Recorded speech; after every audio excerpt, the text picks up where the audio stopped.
that's a killer too. Oh man, ain't that sweet? That cool as could be. That is awesome. There's very few of those here. That is so cool. That's a baby. Yes, it is. That is a killer. Ain't that something? All right, Richard.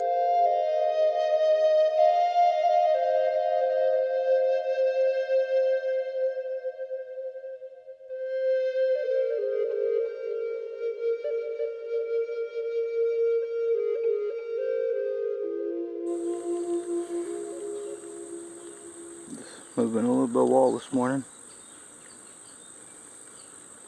See, the objective is to always knock you off a big chunk. The bigger the chunk, the less likely you're going to touch stuff. And you keep your floor clean. And then you slowly go through that chunk, maybe and sometimes twice. You go through it there, you sweep it over here onto your clean floor. And as you're getting it away from your clean floor, you go through it again. But this was like, I don't know, I'm probably right at the edge of my pile right there.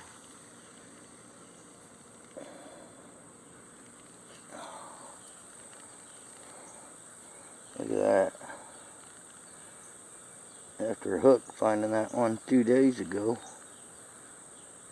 I knew in this area better start keeping a good look. That's the bad thing about Mississippian sites. I really don't try to do any digging on those, because really you should screen everything or you're going to miss a bird point somewhere. But I mean, I find every little thing. Usually I go through my dirt pretty good. But still, and screening, that's too much work. You can't, too hard. You can't get somebody that wants to let you constantly fill the bucket off the wall, watch for stuff to fall out, and then do all the sifting. It just doesn't work that way. Oops. Alright.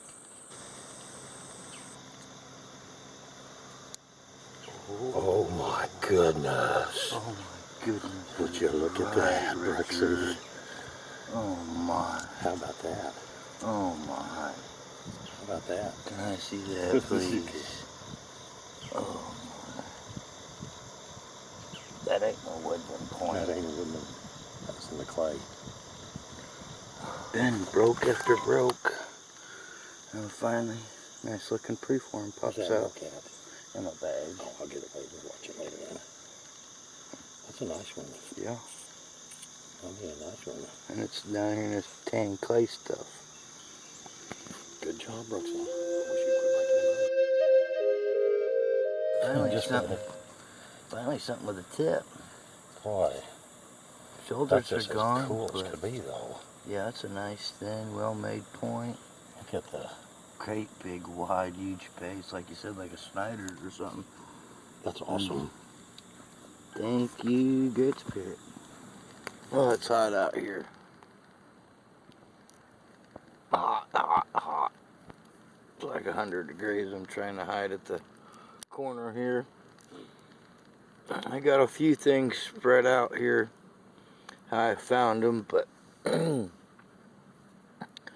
Snakeland is such an interesting site. It is so multicultural. I mean, I hit a pocket just plumb full of everything. All kinds of tips. I don't know. Yeah. Gonna be a broken, failed preform. Some kind of a broken point. Little B tip. Another midsection. Oh yes, this is nothing but an edge of a blade. I got a couple of them actually. Little base of a rice. Probably. Big old tip. This is a little heartbreaker here. A little Afton point. It should have the kicker just like this on the opposite side. Except they sharpened her up funny.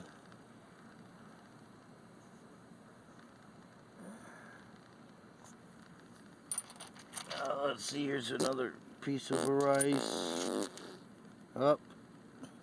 Another edge of a blade. Another tip. There's another tip. Here's another base of a rice.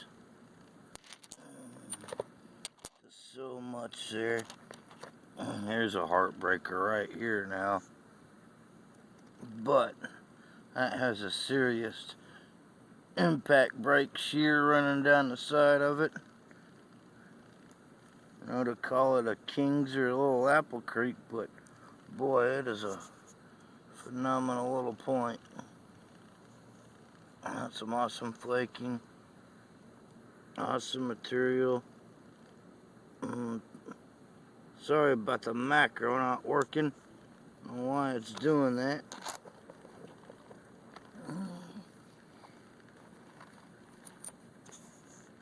This little bird point found here, that was really cool. Which Richard said at the other end, he had some a couple other little bird points, and then he found a little Huffaker, Cahokia-like type one, all translucent. So I was really glad to see that, which we're always looking for the smallest things. There's this preform. Look how it has outer cortex on this side and still some outer cortex on that side. So that was a pretty thin rock to begin with. As to why they laid it down and didn't finish it, who knows. Then this is exactly which, oh, I forgot these over here. This broken Melville. Real shame. And the cool thing about this point is on this side, right here, from this part of the blade edge up, is heavily, heavily ground. Where it doesn't have that anywhere else on the blade, except right in there. So, that's seen a lot of use. I don't know if you can see that difference, where its secondary edge work is gone, where it runs before it. And then this Robinson looking type point, I mean, wasn't that far away from it, which should be typical with Melville's, Smetley, Etley type points. Then, see, that's the thing about digging things out of context to digging, picking things up off the surface. A lot of times when you're in a field like that, a lot of these rocks, unless they show some serious type of use on them, like really good evidence of being a hammerstone, it's hard to say that they are. This one was the first one I revealed. It's just a really nice, smooth nodule. There's really not any pecking areas on it anywhere, except maybe that right there, but it's so little, it's so hard to say. And it's heavily polished. Now this one, I believe it was used right here as a hammerstone. Kind of see a little bit of wear usage right there. And then right there too. Now, this little nodule, I have no idea why they would pick something like this up. It definitely doesn't have no wear usage on it. Nothing whatsoever. Same with this little nodule right here. No type of usage on it whatsoever. Now, were they planning on using those as hammerstones or something? That's very, very possible. It's hard to say. This rock, you can tell, is real porous on the outside. There's a real rough outer texture to it. All over it, except for one spot. Right here. And that's just as smooth as a baby's bottom. And that stays smooth, but as you come out, it gets the porous, rough feeling to it.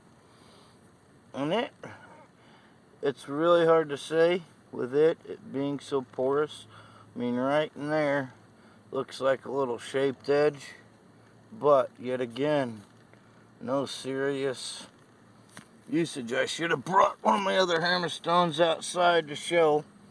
And then this preform was that far away from them. And this is just a big clunky failed preform.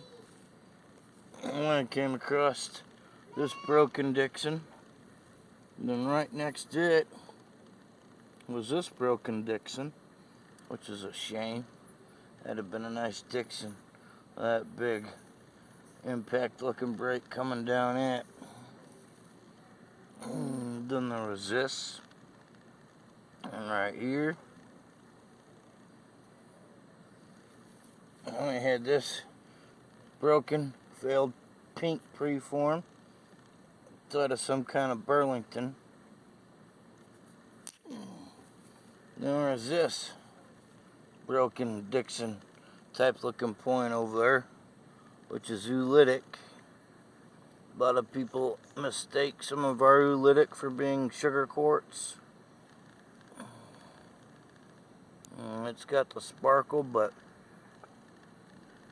with oolitic compared to like quartzite or whatever, all the little bitty circles touch, all the little spheres touch.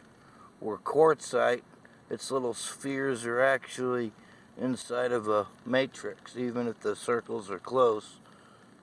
Look at that little inclusion in it right there. Kind of makes it look like a fish, don't it? But it's not, just a funny point. And then there was this other broken preform, not too far away. I don't want to make this real long, but another reason for naming this video Arrowhead Explosion is not just the past year, but this past summer. Well, there has been a ton of new YouTubers come out doing Arrowhead videos. And I would do a shout out to some names. I may do that in some future videos. But, you know, you can actually probably go through some of my playlists, which on my channel I have over 30 playlists. Oh, I forgot to get to this point, didn't I? And most of those playlists are all of other YouTubers. I believe this is a Snyder's point. Missing its ears anciently, because not very many other types of points have that big of a base. I mean, that's a big wide base. It's over an inch and a half. But, you know, some people, they don't care if they get a lot of subscribers or a lot of views per videos, you know, but if you want to get more subscribers, more views, and your channel's new, you know, look at some of the people that have a lot of subscribers and get a lot of views now, which of course that does take time, and it takes a couple years. But, you know, like my buddy Richard's Rock House, he has over 5,000 subscribers. Every video, when it's posted, gets 1,000 views or better. After time, they all gain more views. You have the Ditchwalker, Joseph.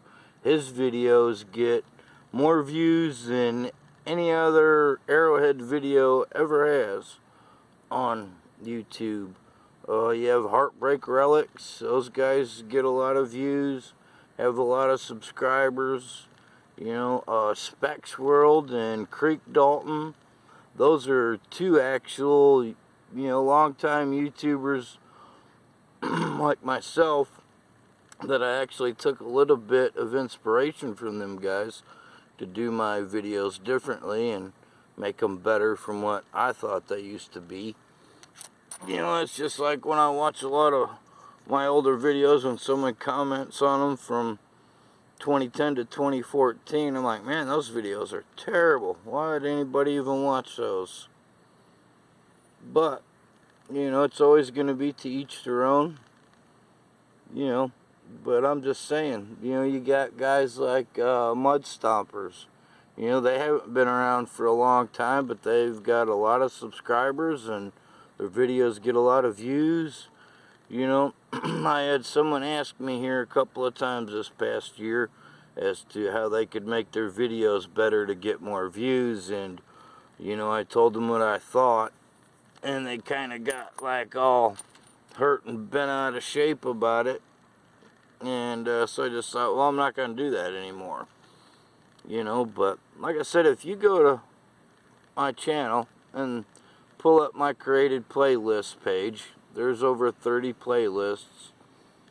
A lot of them are older videos from a lot of older tubers, you know, but there's some in there, whether they're the liked videos or favorites or whatever, that's from new YouTubers. And you know, I've done shout outs through the past 2 years to quite a few new YouTubers, and some of them people have gotten a few subs from that and some people haven't. And you know, the biggest thing is this right here: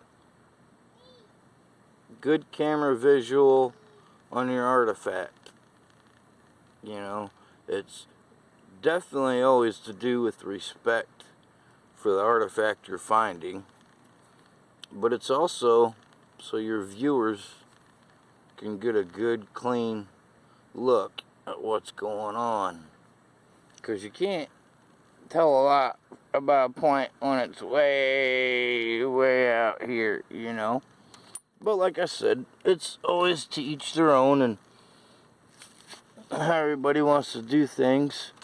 Just, you know, I've been heck, nowadays I think I'm subscribed to over 600 people. I've always had a large subscription base, you know, a lot of people I subscribe to, but I think I've added another 100 or so this year. And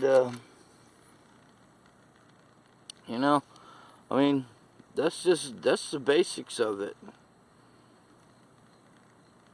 The rest is all going to be personal preference, and I enjoy people who throw their personality in their videos.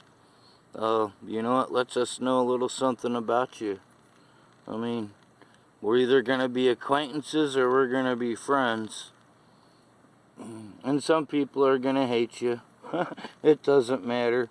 You know, that's something I've never understand, is people doing this, the thumbs down, which that doesn't bother me. It really doesn't. Not when you get 79 or 50 thumbs up per video. What's it matter if 1 or 2 people do this? But, you know, out of the whole 8 years I've been on YouTube, I don't think I've ever thumbs down any more than 3 videos. And one of those was a Lost Lake channel, because we figured out that they were faking finds.